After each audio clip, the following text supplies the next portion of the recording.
Today I have a multi-reader system. It's a scanner system for your car. It reads any kind of error. And this is actually pretty good. This was made for Ford, any kind of Lincoln cars or any kind of American cars pretty much. There's a couple of things you should know about this. If you're ever gonna in the market of buying a used car, I'd recommend you take one of these. These are actually very durable, and always keep in your car too. So anytime you have a check engine light, you want to know what's the fault message it is, you can read the actual code from here. You can reset certain things like oil changes, batteries and stuff like that. You could read the battery, how much voltage you have in your car. You could read any kind of errors that you have currently in your car, or you could, plan it out for services. Now, if you guys can see this, it's all rubber based. It's kind of like shock protected. You can keep this in your car all the time. To connect it, it's easy. A lot of automobiles from 2000 and up, higher, even a little bit older than that, they still have this connection. You're able to connect this stuff. So we're gonna take a look at it, see what it can do, and we're gonna test it on our car. So let's go ahead and test it out. All right, what you guys got to do first of all, you got to find your location where you actually connect the system. And if you guys notice, it's right here, right next to my steering wheel. If you guys can see it, grab the system. Here it is. Very simple. Plug it in. If you guys notice, it goes one way only. So we'll plug it in, and this thing automatically comes up. You guys can see. We're gonna go in here. I'm gonna go forward. So I'm out completely. We're gonna go ahead to check out the battery first. We're gonna go ahead and check the battery out, see how it is. Process, and right now we're getting at 13.7, which anything under 10, that's when it's bad, right? So it's picking up the battery right there. Very simple. Battery's picking up. Escape. I'm gonna check something else. We could reset from here. We could set messages. Oil reset, we can change the oil reset. We're not going to change the oil reset because we don't have a reset in here to test it out, but you pretty much go into the actual more settings for Ford. This is for Ford cars. Very simple. You go in there and it gives you a lot more information about feedback and functions and stuff like that. So we're going to go back, identify the vehicle. It could identify the vehicle, the type of Ford, and the manual selection and all that. So we're going to get out. We're going to go into here. You can reset EPB, but we're not going to reset anything right now because we're actually running pretty good.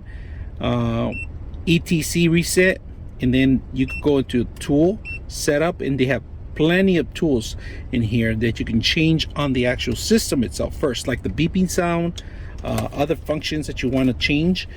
It's not that very difficult to do, so we're going to escape in here, and we could change the BMS reset. We're not going to change any reset right now, but we're going to actually see if we could run a diagnostics. Right, so let's go in here,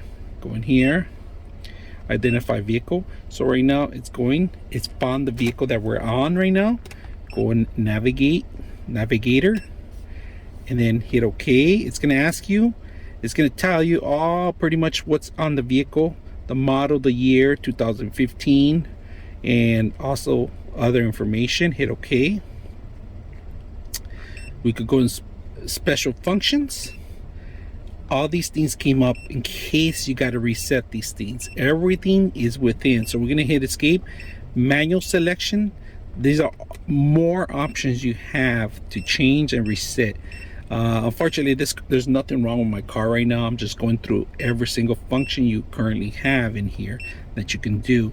Very easy to set up. I really didn't have to do anything to do the changes or anything, but here you can actually go into the OBD2, and we're going to hit OK on this one, and we're going to run a little diagnostics right now. But a lot of these things are going to say OK, off, and so forth. But right now, if you can see, the reading's OK, reading no, it couldn't read one of the functions, spark plugs, igniting, protocol type.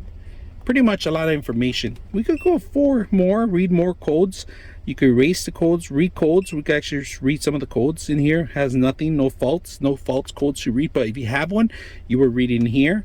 Escape, and then like I said, erase codes, read your data stream, and evap system test, vehicle information. We're gonna go vehicle information. It's gonna grab all this stuff. I'm gonna cover it up, guys, because it shows my VIN number too. That's the only reason I can't show you this stuff. But this is critical information that if you're gonna sell your car, you could have this stuff. Or the great thing about these tools are that if you're ever gonna buy a used car, and right now it's a used car market, it's best if you take one of these on here. If there's kind of any errors or any codes on it, it's best to test them out on your vehicle itself. This is one of the great things, and it's small, compact. You could update the firmware, you could do all major things on this. But highly recommend you guys taking one of these to a dealership.